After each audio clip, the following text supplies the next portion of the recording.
नमस्कार, मैं हूं आपके साथ अंजना और आप देख रहे हैं 009 न्यूज टीवी नेटवर्क।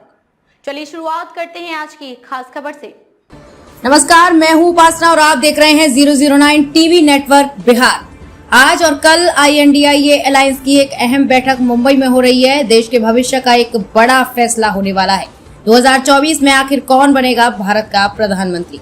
अगर INDIA अलायंस पार्टी अपनी बहुमत जुटाने में सफल होती है तो भारत का प्रधानमंत्री कौन होगा? अटकलें तो कुछ भी लगाई जा रही हैं, लेकिन देश के वर्तमान प्रधानमंत्री नरेंद्र मोदी को हरा पाना संभव है। अंतर्राष्ट्रीय स्तर पर एक बड़ा चेहरा है नरेंद्र मोदी, ये भी एक बड़ी चुनौती है।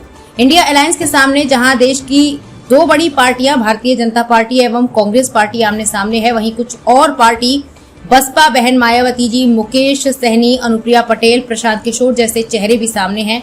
और अगर INDIA अलायंस की जीत होती है तो क्या भारत के प्रधानमंत्री के रूप में राहुल गांधी, नीतीश कुमार या मल्लिकार्जुन खड़गे में से कोई एक होंगे? देश की जनता की निगाहें इन तीन चेहरों पर टिकी हुई हैं। मल्लिकार्जुन खड़गे महादलित होने के साथ साथ एक बहुत बड़े बुद्धिस्ट भी हैं। 543 सीट में से अगर 450 सीटें अलग हो जाती हैं तो दलित, मुस्लिम और OBC मिलाकर माहौल बदलने के आसार नजर आते हैं। तब तो भाजपा के पास मात्र एक स्वर्ण समाज का ही चेहरा सामने आता है, जबकि देश के 4 राज्यों में अभी भी चुनाव होना बाकी है: राजस्थान, मध्य प्रदेश, छत्तीसगढ़ और तेलंगाना। हमारे संवाददाता ब्यूरो चीफ राहुल खन्ना कांग्रेस नेता समीर कुमार सिंह के आवास पर पटना में मौजूद हैं। आइए देखते हैं ये खास रिपोर्ट पटना बिहार से। सबसे पहले सर नमस्कार। प्रधानमंत्री के दावेदारी के रूप में नीतीश कुमार जी के चेहरे को लोग मान रहे हैं, सर क्या कहना चाहिए? नीतीश कुमार जी ने बहुत पहले ही स्पष्ट कर दिया है कि हम प्रधानमंत्री पद के दावेदार नहीं हैं। उसी तरह तेजस्वी यादव ने भी उसी समय ये क्लियर किया कि हम मुख्यमंत्री पद के दावेदार नहीं हैं। दावेदार जो बड़ा नेता होता है वो दावा नहीं करता है। बड़ा नेता को परिस्थिति बस जब समर्थक एकजुट होते हैं और एकजुट भावना एकत्रित होती है तो लोग उनको बना देते हैं। कल क्या होगा, चूँकि महागठबंधन में एक से एक बड़े नेता हैं, बीहड़ नेता हैं इस देश के। राहुल गांधी जैसे नेता हैं, मायावती जैसे नेता हैं, केजरीवाल जैसे नेता हैं, सब बड़े बड़े नेता हैं इस देश में। तो कौन बनेंगे ये आपस में वो लोग तय कर लेंगे, ये हम लोगों की समस्या नहीं है। क्योंकि ये लोग एक महान उद्देश्य को लेकर के इकट्ठा हुए हैं। क्योंकि देश में जिस तरह से मैंने बेचारगी की स्थिति हो गई है, जिस तरह से एक तानाशाह बन करके मोदी जी शासन चला रहे हैं, जिस तरह से गरीब गुरबा परेशान है, बेरोजगार परेशान है, किसान परेशान है, तो उससे मुक्ति दिलाने के लिए जो विपक्षी दल है उसको एकजुट होना ही पड़ेगा।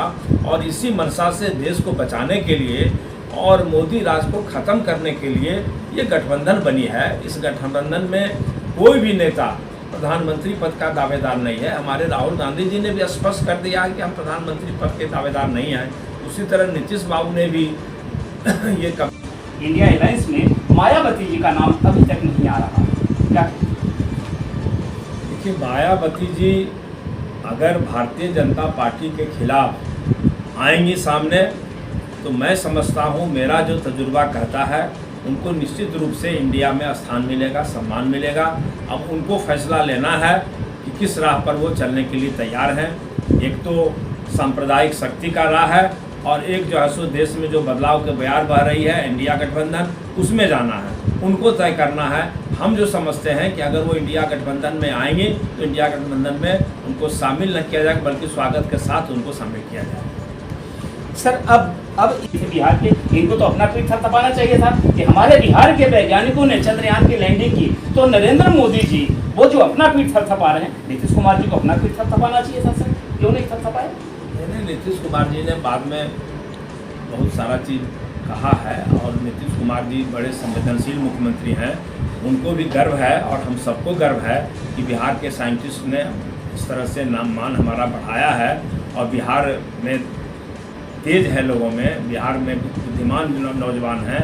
और आने वाले समय में भी हमको लगता है कि यहाँ जिस तरह से यहाँ तो गरीबी के कारण जो है सो बच्चे पढ़ नहीं पाते हैं, अगर संसाधन यहाँ दिया जाए तो हम समझते हैं कि पूरी दुनिया से ज़्यादा अगर दिमाग रखने वाला लोग है तो बिहार में है। उसको उचित जो है समर्थन नहीं मिल पाता है, उचित व्यवस्था नहीं होती है। और हमारे साइंटिस्ट इस तरह से नाम किए हैं। आने वाले समय में और भी बच्चे हमारे जो भविष्य हैं वो निश्चित रूप से हमारा नाम बढ़ाएंगे। सर एक आखिरी सवाल है, 2024 में लोकसभा का चुनाव, तैयारी हो चुकी है। बड़ी मध्य प्रदेश का चुनाव होगा, छत्तीसगढ़ का चुनाव होगा, तेलंगाना का चुनाव होगा, तो विधानसभा का चुनाव का जो परिणाम आएगा उसके बाद ये स्पष्ट हो जाएगा कि लोकसभा में क्या होने वाला है। निश्चित रूप से हम लोग दावा कर ही नहीं करते हैं, बल्कि भरोसा है कि इन राज्यों में कांग्रेस की सरकार बनने जा रही है।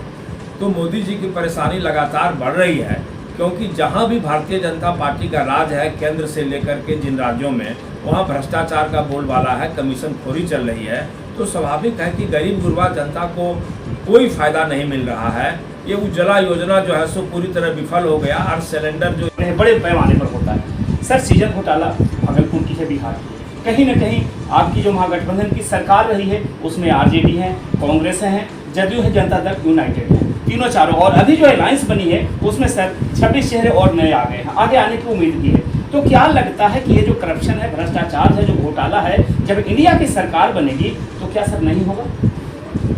देखिए, सरकार जो कोई एक उद्देश्य को लेकर चलती है वो घोटाला नहीं करना चाहती है। कोई व्यक्ति विशेष स्वार्थवश घोटाला करते हैं तो वो गठबंधन का, सरकार की बदनामी हो जाती है। तो कोई व्यक्ति विशेष का दावा नहीं कर सकता है, लेकिन मैं इतना दावा करता हूं कि जो परिस्थिति बनी है उससे उब करके लोगों को त्राण दिलाने के लिए जो गठबंधन बनी है उसमें हम समझते हैं कि लोग सभी के सभी भ्रष्टाचार के खिलाफ हैं, और भ्रष्टाचार के खिलाफ ही आगे, चाहे नीतीश बाबू हों, चाहे ममता जी हों, हमको लगता है कि सबका उनको समर्थन मिलेगा और निश्चित रूप से एक स्वच्छ सरकार 2024 में देश को मिलेगा। थैंक यू सर, बहुत बहुत शुक्रिया। तो मैं बताना चाहूँगा दोस्तों, कांग्रेस नेता समीर कुमार सिंह जी थे, और कहीं न कहीं पूरे देश को ये उम्मीद है कि एक बार फिर से कांग्रेस की सरकार आएगी। पूरे देश में एक बार फिर से प्रधानमंत्री के रूप में युवा नेता जो राहुल गांधी जी हैं उनको लोग देख पाएंगे। कैमरामैन विनय कुमार के साथ में मैं राहुल खन्ना। खबरों में अब तक के लिए बस इतना ही, फिर होगी आपसे मुलाकात कुछ ऐसी ही खास खबर के साथ। तब तक के लिए नमस्कार और देखते रहिए 009 न्यूज़ टीवी नेटवर्क।